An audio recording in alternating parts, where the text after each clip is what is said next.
Assalamualaikum warahmatullahi wabarakatuh. Alhamdulillahi rabbil alamin, wassalatu wassalamu ala asyrafil anbiya'i wal mursalin, Sayyidina wa maulana Muhammadin wa ala alihi wa sahbihi ajma'in, amma ba'du. Hari yang ke-6 kita bersama-sama ngaji bareng tafsir surat Yasin yang disusun oleh As-Syeikh Hamamizada. Mudah-mudahan kita bisa tetap istiqomah. Sebelum memulai pengajian online ini, saya mohon hadiah Fatihah 2 kali. Yang pertama, marilah kita menghadiahi Fatihah, menghadiahkan suratul Fatihah kepada pengarang kitab yang kita kaji sore hari ini, Syekh Hamamizada. Mudah-mudahan beliau ditempatkan di surganya, amin ya rabbal alamin. Laul Fatihah.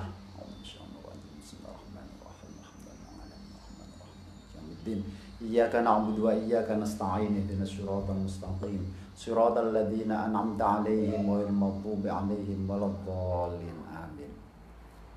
Hadiah Fatihah yang kedua saya mohon dibaca bersama-sama dan dikirimkan, dihadiahkan kepada kakak saya, saudara saya yang tua, Bapak Haji Asmawi, yang beberapa minggu ini beliaunya sakit. Mudah-mudahan dengan keberkahan dan dengan keagungan bulan suci Ramadan, dan juga mudah-mudahan dengan keberkahan surat Yasin serta dengan keberkahan suratul Fatihah, mudah-mudahan Bapak Haji Asmawi, saudara saya, diberi kesembuhan oleh Allah Subhanahu wa taala, sehat kembali dan bisa beraktivitas seperti sedia kala, bisa berjamaah ke masjid dan lain sebagainya. Al-Fatihah. A'udzu billahi minasyaitonir rajim. Bismillahirrahmanirrahim. Alhamdulillahirabbil alamin arrahmanir rahim. Maliki Iyyaka na'budu wa iyyaka nasta'in, ihdinas siratal mustaqim, siratal ladzina an'amta 'alaihim ghairil maghdubi 'alaihim waladdallin. Bismillahirrahmanirrahim. Terima kasih atas bacaan Fatihahnya tadi. Kita lanjutkan di ngaji yang ke-6 ini. Kita lanjutkan ayat berikutnya. Bismillahirrahmanirrahim. Qala al-musannifu as-Syeikh Hamamizada rahimahullahu ta'ala wa nafa'ana bi'ulumihi fid dharaini, amin. Bismillahirrahmanirrahim. Wa sawa'un 'alaihim a'adhartahum am lam tundirhum la yu'minun. Wa sawa'un, lan iku padha ae,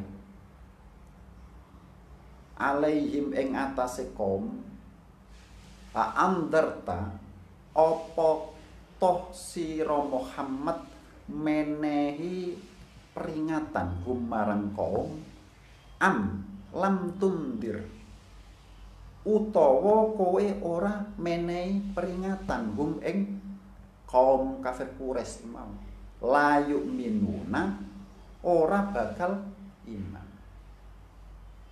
Jadi setelah ini masih meneruskan ayat yang kemarin, ya. Jadi Allah Subhanahu wa taala pada ayat ini menjelaskan, "Hei Muhammad, jadi saya tahu betul," kata Allah, "Wasawa'un 'alaihim andartahum am lam tundirhum la yu'minun." Sama saja apakah kamu memberikan peringatan, memberikan nasihat-nasihat kepada kaum-kaum kafir Quraisy, amlam tundirhum, ataupun kamu tidak bijarno, kamu tidak bola, saya biarkan saja. La yu'min, mereka tidak akan pernah beriman. Jadi Allah sudah apa ya istilahnya ngenas dinas bahwa mereka itu meskipun Kanjeng Nabi katakanlah dengan berbusa-busa ngomong memberikan dakwah kepada mereka ataupun Kanjeng Nabi diam saja, tetap mereka tidak beriman. Jadi sawa sami mawon. Sawa itu ya sama saja, kamu memberikan peringatan atau tidak, kata Gusti Allah, mereka tidak akan pernah beriman. Li'annahu krono sak temene kelakuan iku sabata wis tetep fi ilmillahi ing dalem pengetahuan Gusti Allah. Ya.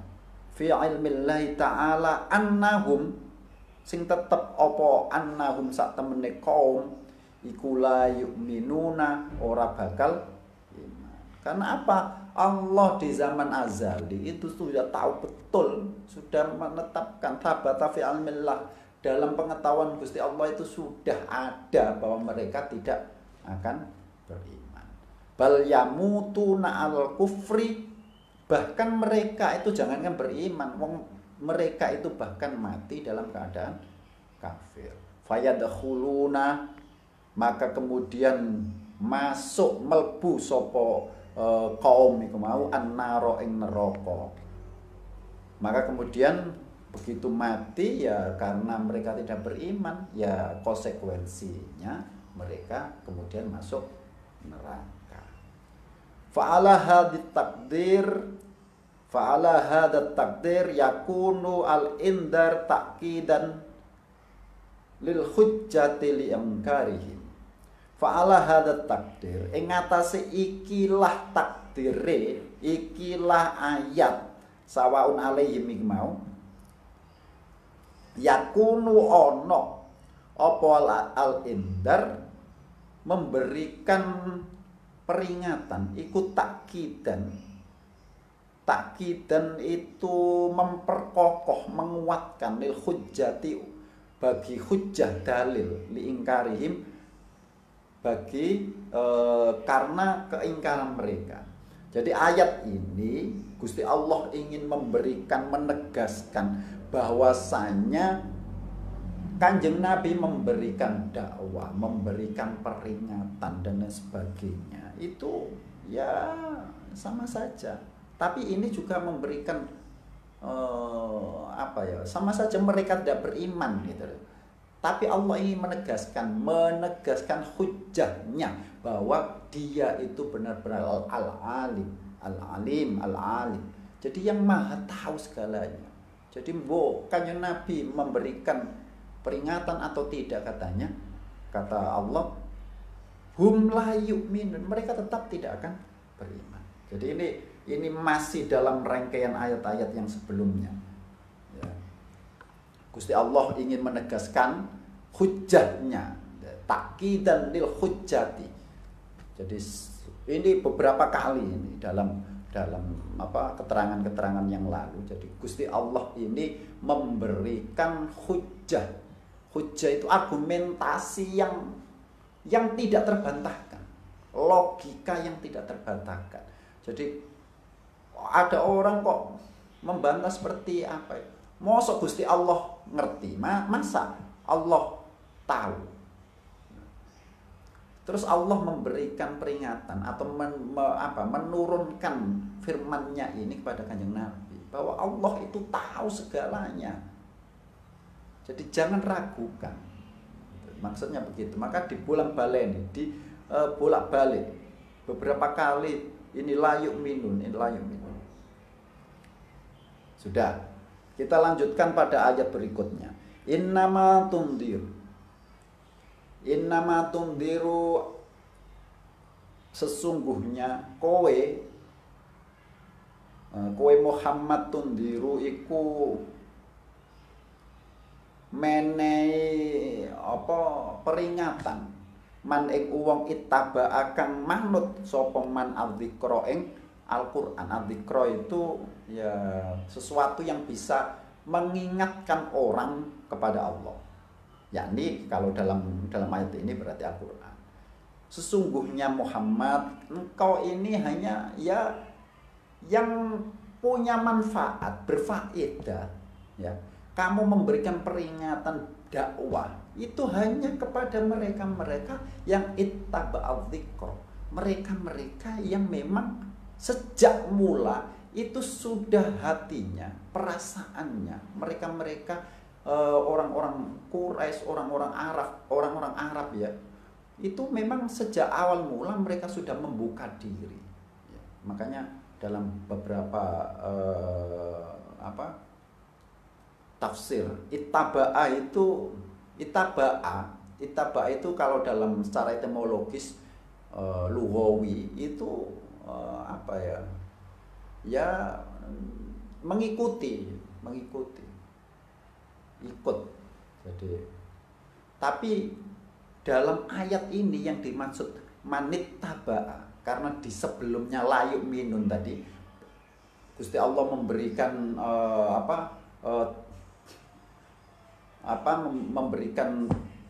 memberitahu ke Kanjeng Nabi bahwa Kanjeng Nabi memberikan peringatan atau tidak, tetap orang-orang kafir tidak akan iman. Tapi kata Allah kemudian, tapi jika kemudian kamu memberikan peringatan, innamatundhiru manittaba'adz dzikra, jika kamu kemudian memberikan peringatan kepada orang-orang yang ikut adzikra. Adzikra itu ya peringatan atau adzikra itu hal yang kemudian orang merasa tergugah, ya, merasa kemudian menjadi ingat, menjadi sadar, itu adzikra. Atau dalam banyak ulama tafsir itu menyatakan adzikra di ayat ini adalah Al-Qur'an. Nah, ittaba'a ini dimaknai sebagai bukan hanya manut, bukan hanya ikut, tapi juga seseorang yang mempunyai pemikiran yang terbuka, open mind. Jadi orang yang terbuka pandangannya, dan hatinya terbuka. Jadi bukan orang-orang yang hatinya mati atau hatinya yang memang keras batu seperti yang kafir-kafir Quraisy ini. Tapi orang-orang, kata Allah ini memberikan kalamnya, ini firmannya kepada Kanjeng Nabi, sesungguhnya kamu ini mempunyai manfaat kepada orang-orang ittaba, mereka yang open mind, ya, yang punya greget, ya, ghirah untuk mengikuti adzikra, mengikuti Al-Qur'an. Wa khosyar rahmana bil ghaibi wa basyirhum maghfirati wa ajrin karim. Wa khosyatur wedi sapa wong sapa man ar-rahmana ing dat sing ar-rahman welas kasih bil ghaibi ing dalem waktu ghaib. Waktu ghaib iku waktu sepi, waktu tidak ada orang. Jadi fabasyirhu mongko meneono kabar gembira sira Muhammad hu ing man bimaghfiratin, kelawan kabar gembira bahwa mereka akan mendapatkan ampunan, wa ajrin, dan juga pahala karimin yang mulia. Jadi ayat ini innamatundhiru manittaba'adz dzikra ini bahwa Allah memberitahu kepada Kanjeng Nabi, ya Muhammad, wahai Muhammad, sesungguhnya kamu memberikan peringatan ini, faedahnya itu untuk mereka-mereka yang memang benar-benar secara manusiawi, secara itu sudah mereka hatinya itu sudah mulai ada ketertarikan untuk ikut kamu. Kemudian mereka juga mulai takut, khasyar rahman, mereka juga orang-orang yang takut kepada Allah. Maka jika kemudian mereka ini kamu menemui mereka, ketemu mereka, maka berilah fabasyirhu bimaghfiratin wa ajrin karim. Maka berilah kabar gembira kepada mereka bahwa sungguhnya jika kemudian mereka sebelum engkau beri dakwah itu, mereka masih belum mengenal Allah, masih katakanlah masih menyembah berhala, beritahu bahwa mereka ini akan diampuni dan diberi pahala yang sangat mulia. Yakni ini tafsirnya, yakni ya Muhammad indaruka bil Qur'ani, wahai Muhammad, indaruka utawi memberikan peringatan sira bil Qur'ani kelan Al-Qur'an iku la yufidu, tidak akan pernah bermanfaat ilaman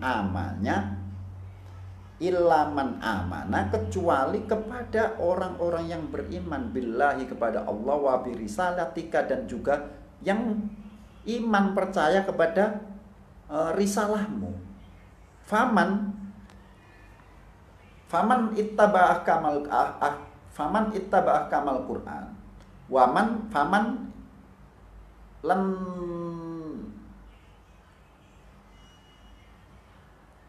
sebentar saya baca. Faman ittaba'ah kamal Qur'an wal hadis wa dzakarallaha ta'ala bil qalbi wal lisan fi halatil ghibah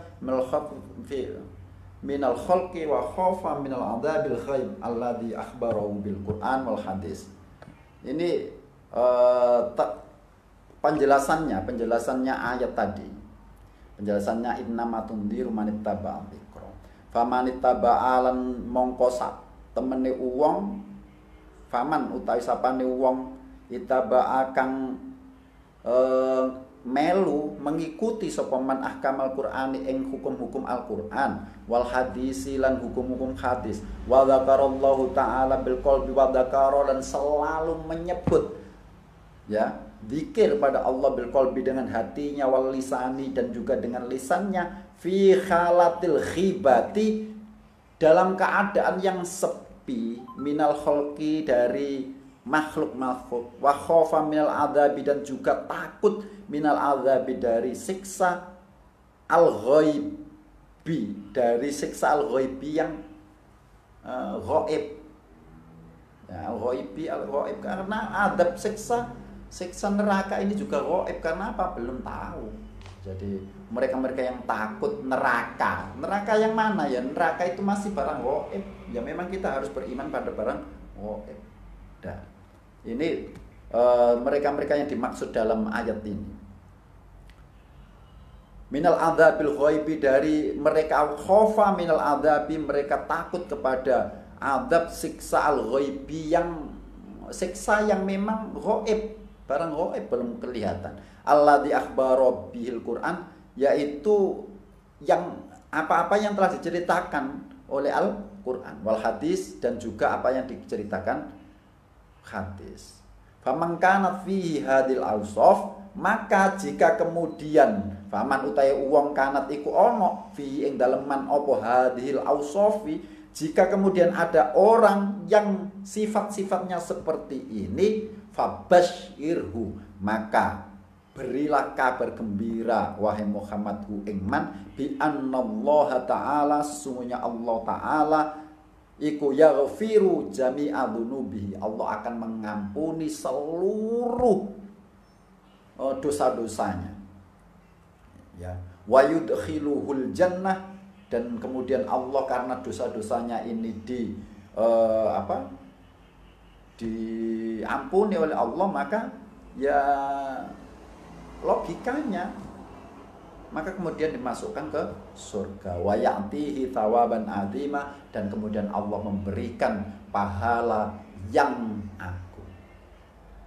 Jadi ayat ini sekali lagi ini memberikan beberapa argumentasi risalah kenabian. Jadi surat Yasin ini ada beberapa tahapan. Jadi ini tahapan yang pertama ini memang tentang risalah kenabian Nabi Muhammad. Jadi bagaimana kanjeng Nabi ini memberikan risalahnya, dan kemudian Allah melalui firman-firmannya ingin menegaskan betapa meneguhkan betapa kanjeng Nabi ini benar-benar seorang nabi dan rasul. Kemudian Gusti Allah juga menegaskan kepada kanjeng Nabi bahwa kanjeng Nabi ini selalu diperintahkan untuk selalu memberikan peringatan. Tapi kanjeng Nabi juga diberikan sebuah warning oleh Allah bahwa sesungguhnya Nabi Muhammad, hai Muhammad, pada orang-orang tertentu saja sebenarnya kamu itu orang-orang yang akan mengikutimu. Karena apa? Mereka yang sudah keras hatinya, gitu ya. Seperti kafir-kafir Quraisy yang kemarin itu yang kita pelajari, tetap tidak akan beriman kecuali mereka-mereka yang benar-benar punya ghirah ittaba, gitu ya, ittaba. Dan makanya kalau ada dalam istilah tabi, nah itu tabi atau dalam orang-orang tua dulu itu tabi tuan Belanda itu ya. Kalau ditodong pistol senjata sama orang Belanda itu, orang-orang Jawa tua-tua dulu itu tabi tuan. Artinya ya wis melu timbangan dipateni kan gitu. Tabi. Jadi ittaba hanya orang-orang yang punya ghirah yang terbuka, yang open mind, yang akan mendapatkan maghfirah dari Allah wa ajrin karim, dan juga dengan pahala yang cukup besar. Kita teruskan, inna nahnu nuhyil mauta wa naktubu ma qaddamu wa atharahum wa kulla syai'in awsaynahu fi imamin mubin. Ayat berikutnya, inna nahnu, inna sak temene ingsun Allah, nahnu yo ingsun Allah iku nuhyil mauta, nuhyi nguripno sapa ingsun Allah al mauta ing wong kang mati. Sesungguhnya aku, kata Allah, akan menghidupkan orang-orang yang mati. Aifil kiamati, yaitu aifil kiamati, yakni fil kiamati ketika waktu kiamat, au fil qabri, atau ketika dalam kubur. Jadi orang yang mati ketika kiamat akan dibangkitkan. Inna nahyu dalam konteks ini, inna nahnu nuhyil mauta, itu maksudnya begitu. Jadi Allah pada waktu kiamat ya bisa menghidupkan orang, itu sudah ya sangat mampu. Atau di dalam kubur, li jawabi mungkarin wa nakirin, karena menjawab malaikat mungkar nakir. Jadi jangan kemudian kita wis mati, ya wis mati, gak mungkin urip di kuburan mati, enggak. Itu akan dibangkitkan, dihidupkan oleh Allah, ditanya oleh untuk apa? Jawab mungkar nakir. Nah ini dihidupkan kembali, dan tugasnya mungkar nakir opo kan itu kan lucu. Kemudian nek dihidupkan di kuburan, nah tugasnya mungkar nakir takoni, bertanya pada orang yang mati ketika di kuburan. Nah kok ono wong gak urip yo, lah kan ditugas lah mungkar nakir. Makanya kemudian ini nuhyil mauta, inna nahnu nuhyil mauta. Kata Allah, saya ini mampu menghidupkan orang yang mati. Au yuhyil qulubal maitah bi indarika. Dalam konteks ayat ini sebelumnya tentang iman-iman itu juga bisa dimaknai inna nahnu nuhyil mauta. Jadi menghidupkan orang mati dalam hakikat kematian betul. Jadi orang mati secara hakikat kemudian dihidupkan kembali, itu Allah pasti mampu, dan mampu dan sudah pasti mampu. Tapi dalam konteks yang lain, dalam makna majazi, makna karena ini ada tadi itu tentang keimanan kerasulan kanjeng Nabi, bisa dimaknai inna nahnu nuhyil mauta, sesungguhnya aku Allah, katanya ini, sesungguhnya aku itu mampu menghidupkan hati yang mati. Jadi wis atine mati, wis atose gak karu-karuan, kerase gak karu-karuan, tapi Allah akan mampu jika kemudian diberi hidayah. Pasti orang ini akan mendapat hidayah dan akan masuk Islam. Dan itu sudah di tangan Allah, dan itu kemampuan Allah. Memang karena Allah itu memang mampu dalam hal itu. Jadi ya dalam sejarah lah kita tahu betul Sayyidina Umar betapa sebelum itu luar biasa permusuhannya kepada kanjeng Nabi. Jadi luar biasa. Kalau bisa kita sebutkan dalam konteks ayat ini, itu Sayyidina Umar itu al-mauta, orang yang mati, hatinya mati ketika itu. Tapi nahnu nuhyil mauta, Allah mampu menghidupkan kembali. Kemudian Sayyidina Umar masuk Islam. Begitu orang tahu kabar Nabi Sayyidina Umar masuk Islam, orang sama-sama takut. Karena apa? Ini pemberaninya luar biasa. Gitu ya.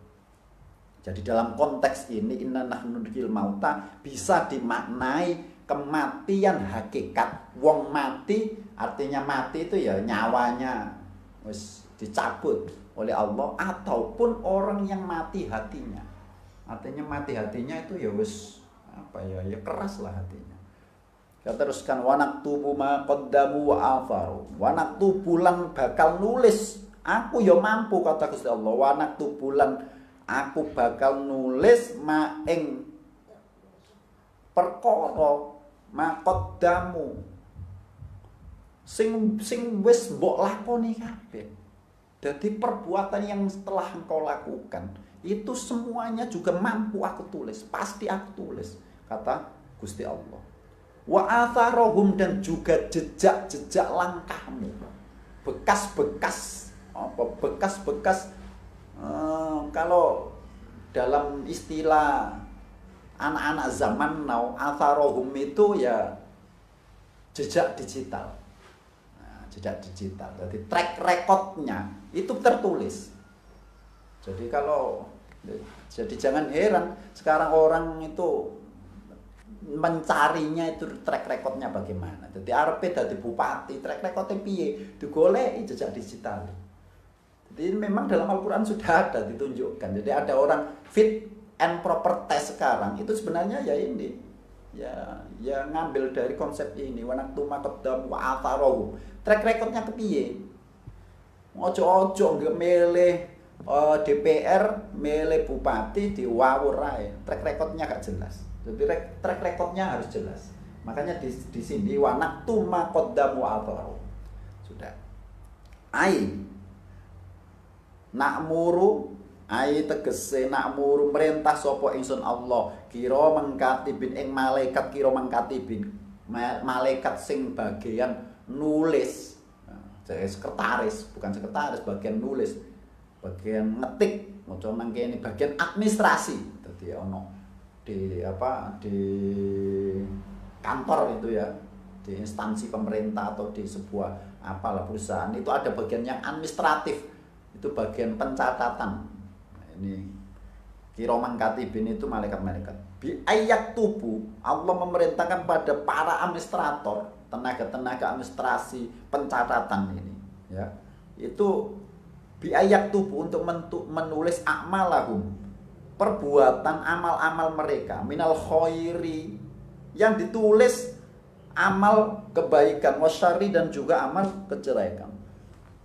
Jadi sing ditulis gak akan pernah luput, semuanya tertulis. Jadi ya pada karo bank lah. Jadi bank itu coba jenengan kalau itu lihat buku rekeningnya itu buku rekeningnya jenengan itu jejak digital keuangan jenengan itu terlihat semua. Jenengan jupuk duit di ATM 100 itu akan tertulis jam sekian di print outnya itu akan tertulis. Terus administrasinya berapa setiap tanggal 15 katakanlah ono administrasi. Terus ono bungae piro, ono pajeke piro. Terus jenengan transfer nang anake sama anake mondok. Iku ya akan tertulis semuanya. Tidak akan pernah luput. Jadi jupuk utawa nabung. Jenengan nabung saiki ya tercatat. Nek gak tercatat, sampean mesti ngamuk-ngamuk nang pihak bank. Bagaimana mungkin saya kok nabung 1 juta kok sama tertulis 800. Podo ae besok jenengan ya bisa protes nang malaikat kira mangkatibin. Dadi ono jenengan salat tarawih katakanlah full di bulan Ramadan iki lah kok ditulis 29 tok jenengan protes ya padha karo saiki mlebokno tabungan bank 30 juta. Lah kok cuma tulis 9 juta, 29 juta, kurang 1 juta, kurang 1 juta ya protes. Jenengan bisa protes. Jadi seperti itu, semuanya ada. Jadi tidak hanya al khair tidak hanya nabung itu saja jenengan, saldo nabung saja, tapi asyari jenengan ngambil ya juga begitu. Jadi jangan protes kemudian jenengan itu transfer all shop, jadi online shopping apa jenenge belanja online jenengan anake itu HP ini dicekel digawe tuku Shopee ta Lazada, tuku apa lah kono. Mari ngono jenengan ngeprint nang bank dulu kok entek duitku. Ini loh Pak, ini kemarin itu ada pengeluaran transfer segini, beli online begini ini loh, semuanya ada. Jadi seperti itu. Jadi sekarang itu semuanya besok itu sudah diperlihatkan gambarannya sekarang ini. Jadi semuanya jejak digital kita itu ada. Jadi ini sebenarnya ini bisa apa ya, kita jadikan iktibar, pelajaran bahwa sungguhnya kita itu tidak akan terlepas dari kacamata Allah, dari penglihatan Allah. Jangankan wong kita yang cuman itu bank-bank yang sudah munafik, wong di BMT utawa nang apa bank kredit sing cilik-cilik iku wis catetane lengkap. Bismillahirrahmanirrahim. Wa qala ba'dul mufassirin. Sebagian ahli mufassir menyatakan, berpendapat al-muradu bi atharihim, yang dimaksud bi atharihim dengan lafaz atharihim, wa naktubu ma qaddamu wa atharihim. Wa atharihim itu ada. Wa atharohum. Bi atharihim, atharihim ini al-murad bi atharihim iku khotowatihim, yaitu jejak langkahnya ilal masjidi untuk ke masjid. Jadi yang maksud wa naqma qaddamu atharohum, yang dimaksud atharohum itu khotwah. Khotwah itu jejak langkah. Langkah 1, 2, 3 itu namanya khotwah. Ialah masjid kepada masjid. Karena apa? Karena penafsiran seperti ini bersandarkan pada hadisnya Ibnu Abbas. Qala Ibnu Abbas radhiyallahu an fi sababi nuzuliha. Jadi Ibnu Abbas ini pernah bercerita bahwa sebab turunnya ayat ini inna qabilatan minal ansor, sesungguhnya salah satu dari kabilah suku dari Ansor ya, sahabat Ansor iku syakau ilan nabi. Syakau itu bukan syakau wong sing mendem itu. Syakau itu dalam bahasa Arab itu apa ya, ya semacam apa, protes ya apa, sakau itu wadul itu ya minta pertimbangan kepada Nabi. Ilan Nabi sallallahu alaihi wasallam bu'da manazili ilal masjid. Jadi mereka itu agak protes. Jadi ini dalam beberapa yang dimaksud dengan qabilah minal ansor itu adalah Banu Salama. Banu Salama ini pernah apa ya, istilah itu agak protes pada Nabi ya. Tanya Nabi, saya ini gimana, saya tak buat itulah di dekat Masjid Nabawi. Jadi karena apa? Mereka ini jauh dari masjid. Bu'da manazilihim ilal masjid. Rumah-rumah mereka ini jauh, jadi sakau bu'da manazil. Mereka itu sakau itu wadul itu ya protes dengan adanya dengan jauhnya rumah mereka dari Masjid Nabawi. Wa aradulan menghendaki sopo qabilah mau ayya benu buyutan indal masjid. Jadi omahe ditinggal terus gawe oma lagi di dekatnya Masjid Nabawi.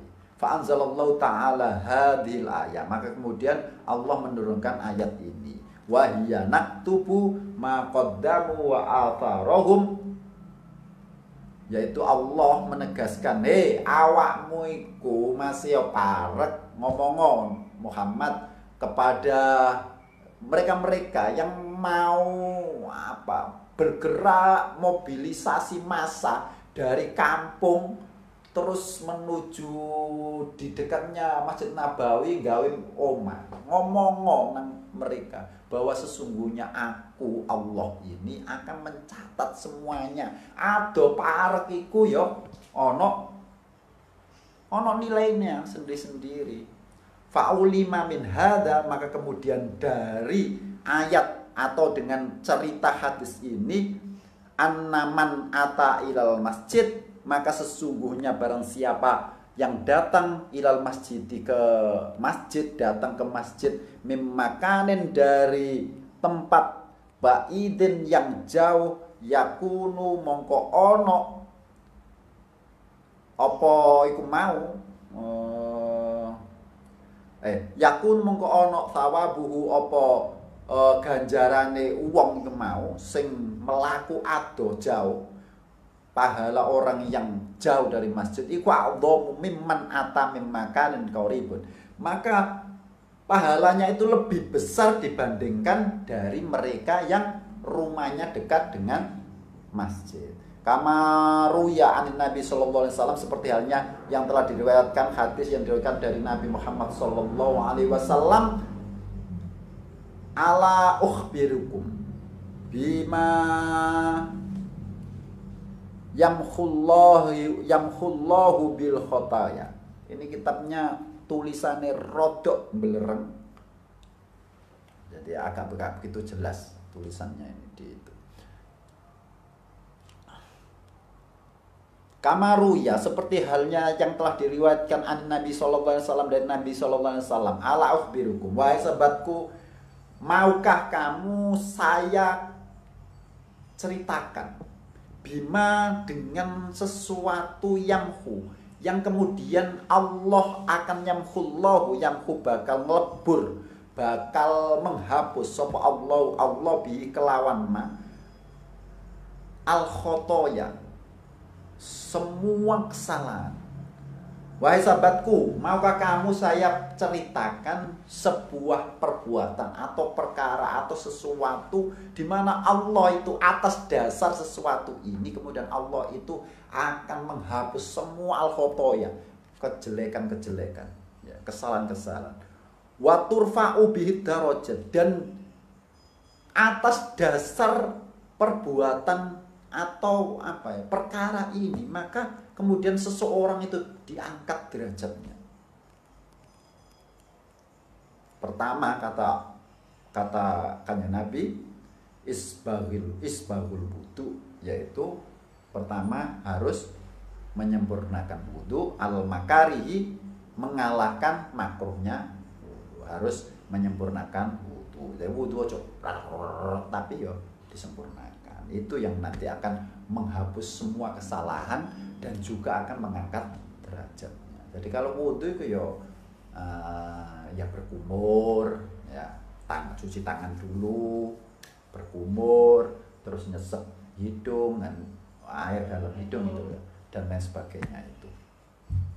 Wa kathratul khotowat, dan juga yang bisa menghapus semua kesalahan dan bisa mengangkat derajat seseorang itu adalah wa kathratul khotowat ilal masjidi, dan juga banyaknya langkah menuju ke masjid.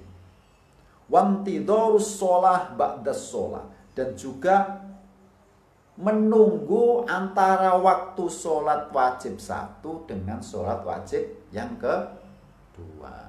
Jadi jenengan harus meniatkan diri. Jadi setelah sholat duhur, ojo terus amblas wis karo wis entone wayahe sholat asar ya sholat asar wae. Ndak, jenengan niat.